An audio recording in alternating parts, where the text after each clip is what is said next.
What happens when Hollywood royalty meets royal controversy live on television?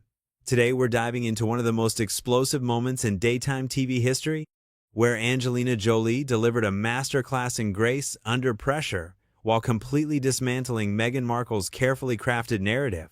The tension was so thick you could cut it with a knife, and by the end, one guest was left speechless while the other earned a standing ovation. Make sure to subscribe and drop a comment below because this story will leave you questioning everything you thought you knew about celebrity interviews. The View studio buzzed with anticipation as the show's iconic theme music faded. Whoopi Goldberg sat center stage, flanked by Joy Behar, Sarah Haynes, Alyssa Farah Griffin, and Sunny Hostin. The energy was different today, electric almost, as if everyone could sense something big was about to unfold. Ladies and gentlemen, Whoopi began, her voice carrying that familiar authority. We have two very special guests joining us today.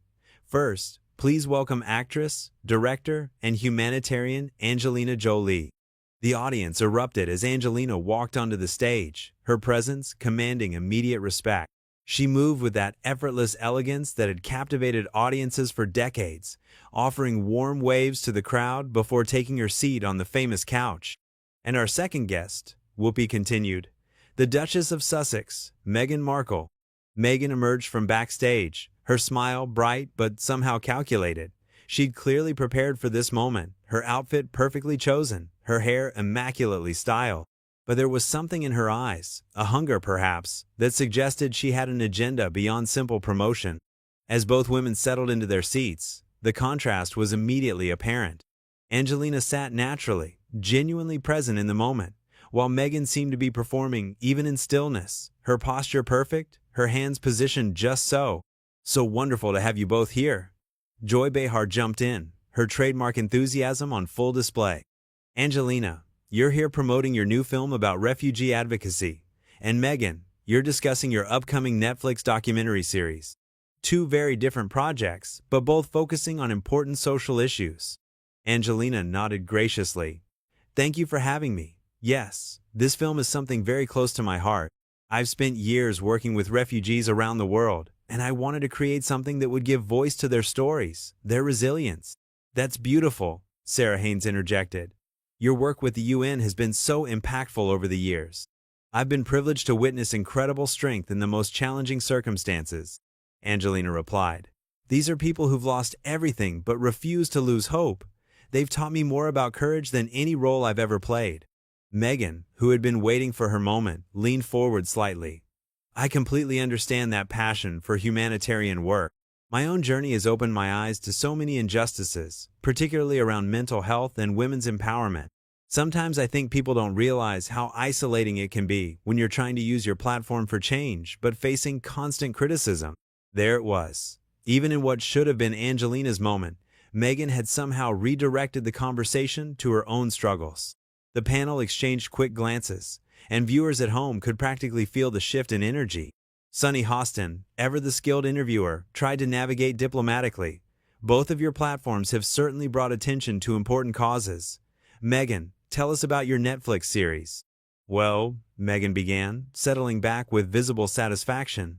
It's really about authenticity and breaking free from systems that try to silence you.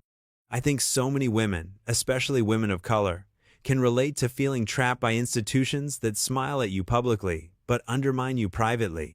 The statement hung in the air. Everyone knew exactly what institution she was referencing, and the implication was clear. This wasn't just promotion, this was a calculated attack. Alyssa Farah Griffin, drawing on her political background, recognized the moment for what it was. That's certainly a powerful theme. Angelina, in your humanitarian work, have you encountered similar institutional challenges? Angelina's response was measured, thoughtful. I've learned that real change happens when you focus on the work itself rather than the obstacles. When you're genuinely committed to a cause, you find ways to serve regardless of the circumstances. The people I work with, refugees who fled war zones, they don't have the luxury of institutional support. They create their own networks of resilience. It was a subtle but pointed response. Without directly confronting Meghan, Angelina had highlighted the difference between genuine service and self-serving narratives. Meghan's smile tightened almost imperceptibly. Of course, But I think it's important to acknowledge that some of us have had to fight battles on multiple fronts. When you're constantly having your character assassinated in the press while trying to do good work, it takes a toll. Character assassination is a strong term, Joy Behar noted, her journalist instincts kicking in. Are you referring to specific incidents? I'm referring to a pattern, Meghan replied, her voice taking on that practiced cadence she used in serious interviews. A pattern of systematic undermining that goes beyond normal media scrutiny. When you're trying to modernize ancient institutions while also fighting racial bias, the pushback can be overwhelming. The audience was completely silent now, hanging on every word. This was clearly building to something bigger. Whoopi, sensing the tension, tried to steer things back on track. Let's talk about your current projects. Angelina, your film premieres next month, correct? Yes. And I'm hoping it will encourage people to support refugee resettlement programs in their own communities. Angelina answered. Real change happens at the grassroots level, when ordinary people decide to get involved. Again, there was that subtle emphasis on action over complaint, service over self-promotion. Meghan was beginning to look less comfortable, realizing that her usual narrative techniques weren't landing the way they typically did. Meghan shifted in her seat, clearly frustrated that her attempts to center the conversation around her own victimhood weren't gaining the sympathy she expected. The View panel was experienced enough to recognize when a guest was pushing an agenda, and Angelina's presence seemed to highlight just how calculated Meghan's approach really was. You know what, Meghan said, her voice taking on a sharper edge? I think it's easy for some people to talk about grassroots change when they haven't had to deal with the kind of institutional racism and systematic silencing that I've faced. Not everyone has had the privilege of being universally beloved by the media. The comment was clearly directed at Angelina, and the studio fell completely silent. This was unprecedented territory for The View, a direct confrontation between two high-profile guests. Angelina's expression remained serene, but there was steel in her eyes now. I'm sorry, are you suggesting that my humanitarian work has been easy because of media treatment? I'm suggesting that some of us have had to fight harder for our voices to be heard, Meghan replied, doubling down. When you're dealing with palace sources briefing against you, tabloids twisting your every word, and family members refusing to defend you, it's a different kind of challenge. Sarah Haynes looked genuinely uncomfortable now. Meghan, those are some serious allegations about your time in the royal family. They're not allegations, they're facts, Meghan stated firmly. And I think it's important that people understand the difference between someone who gets to choose their humanitarian causes versus someone who is silenced when trying to speak up about mental health, about racism, about basic human dignity. The accusation was clear. Meghan was implying that Angelina's decades of humanitarian work were somehow less meaningful because she hadn't faced the same personal struggles. Whoopi Goldberg, who had moderated countless heated discussions, could see this was spiraling beyond normal interview territory. Ladies, let's take a step back here. But Angelina held up a gentle hand. No, it's all right, Whoopi. I think this is an important conversation. She turned to face Meghan directly, her voice calm but firm. I've spent 20 years working in refugee camps, war zones, and areas affected by natural disasters. I've held dying children in my arms. I've sat with mothers who've watched their families torn apart by violence. I've been threatened. I've been criticized. I've been called everything from a homewrecker to a publicity seeker. The studio was dead silent now. Even the camera operator seemed to lean in.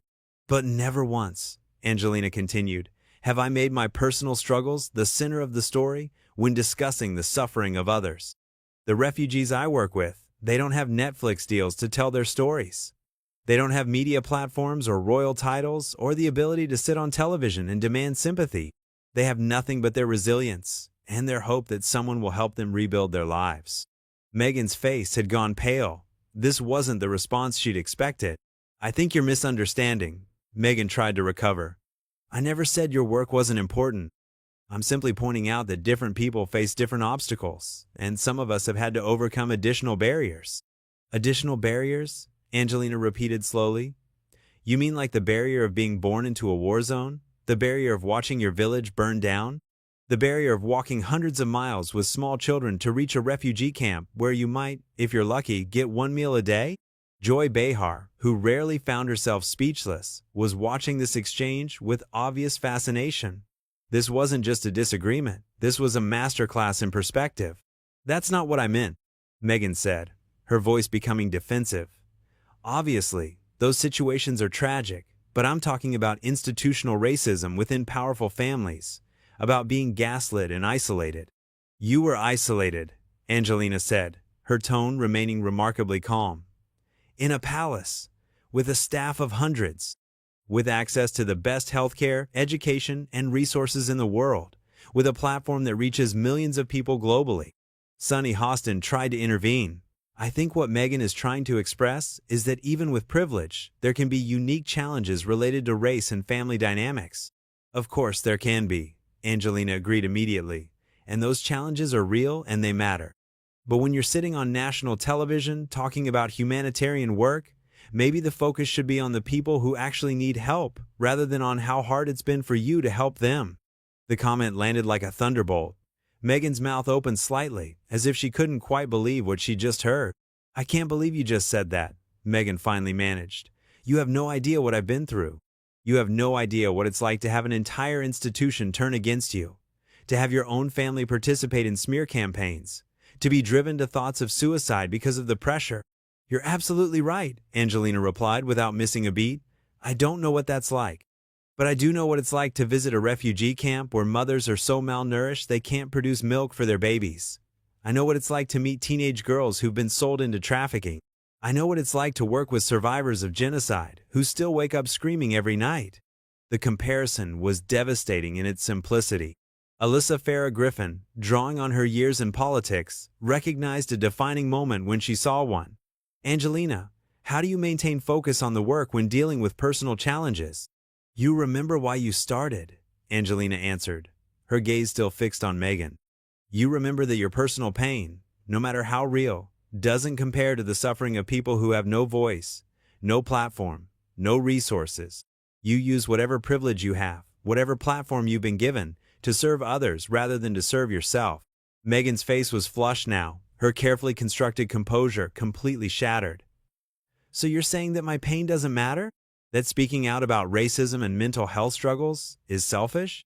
I'm saying that when you're discussing humanitarian work, the focus should be on the people you're trying to help, not on how hard it's been for you to help them, Angelina replied evenly.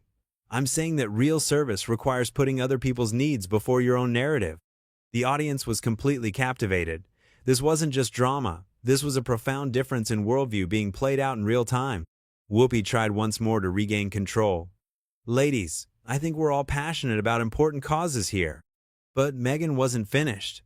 I think it's incredibly privileged to suggest that someone shouldn't speak about their own struggles when those struggles are directly related to their ability to help others. My story matters because it shows other women, especially women of color, that they don't have to stay silent in the face of injustice. Your story absolutely matters, Angelina agreed, surprising everyone.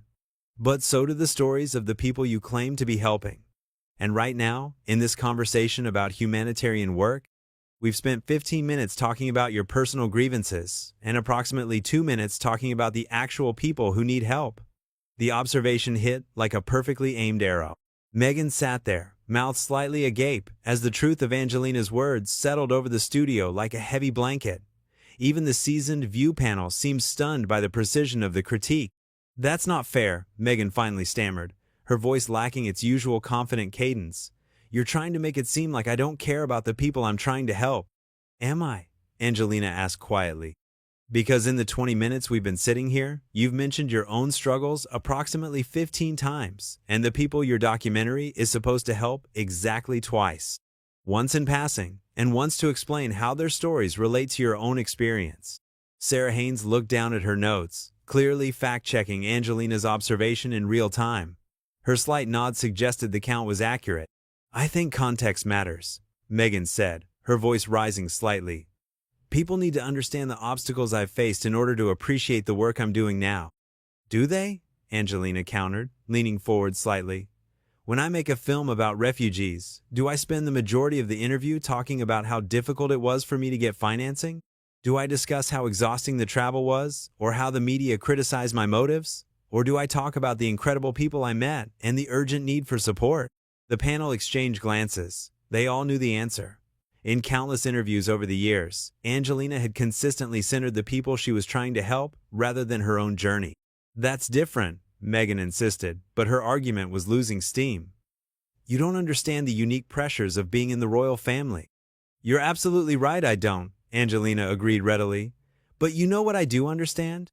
The pressure of being a single mother trying to protect her children while working in dangerous locations.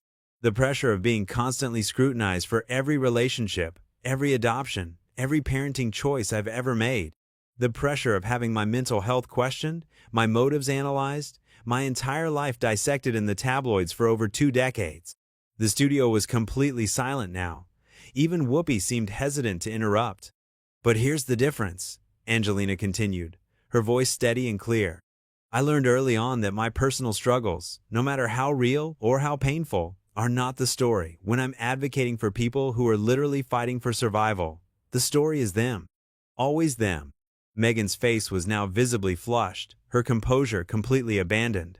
So, you think I should just stay silent about institutional racism, about the mental health crisis I experienced? I think, Angelina said, pausing deliberately, that there's a time and place for personal testimony, and there's a time and place for selfless advocacy. And I think true advocates know the difference. Joy Behar, who had been uncharacteristically quiet, finally spoke up. Angelina, that's a pretty strong statement. Are you saying that personal experience can't inform advocacy work? Not at all, Angelina replied immediately. Personal experience absolutely should inform advocacy. But the question is whether you're using your experience to serve others, or whether you're using others' suffering to serve your own narrative. The comment was devastating in its clarity. Meghan looked as if she'd been physically struck. I can't believe this, Meghan said, her voice shaking now. I came here to talk about important social issues, and instead I'm being attacked for sharing my own story of overcoming adversity. No one's attacking you, Sunny Hostin said gently, trying to diffuse the situation. I think this is just a very passionate discussion about different approaches to advocacy. But Angelina wasn't finished. Meghan, can you tell us, right now, without mentioning your own experience, why people should care about your Netflix documentary? What specific issues does it address? And how does it help the communities you're claiming to serve? The question hung in the air like a challenge. Meghan opened her mouth, then closed it, then opened it again. It's about empowering women to speak their truth in the face of institutional oppression, she finally managed. Which institutions? Angelina pressed. What specific forms of oppression? What communities are being helped? What resources are being provided? What measurable outcomes are you hoping to achieve? With each question, Meghan seemed to shrink further into her seat. It was becoming painfully obvious that her project was more about her own story than about helping others.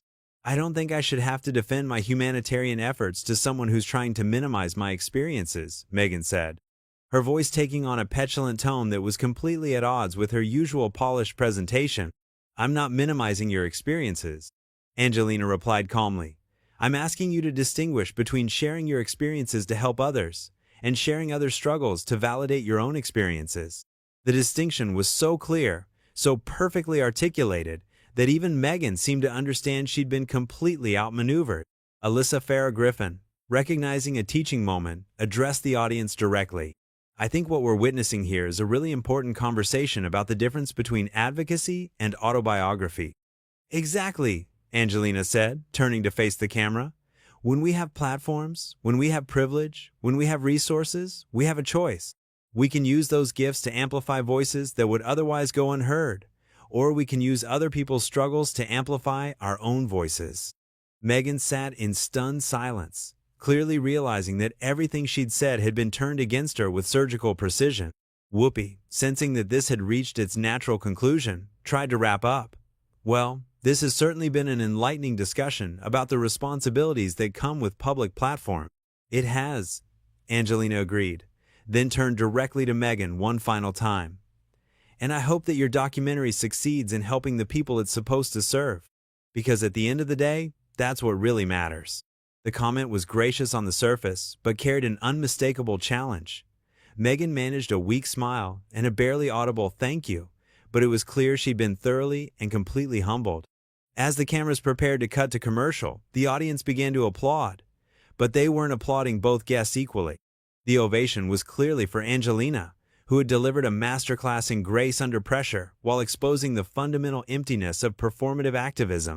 Meghan sat there, her perfectly planned appearance having backfired spectacularly, while Angelina acknowledged the applause with the same quiet dignity she'd maintained throughout the entire devastating exchange.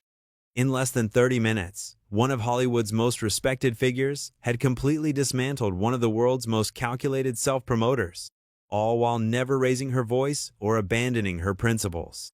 It was a moment that would be replayed countless times, analyzed endlessly, and remembered as the day authentic service triumphed over manufactured victimhood on live television. So what did you think of this incredible display of grace under pressure? Did Angelina Jolie handle this situation perfectly, or should she have been more diplomatic? Drop your thoughts in the comments below, and make sure to subscribe for more behind-the-scenes stories that reveal what really happens when the cameras are rolling.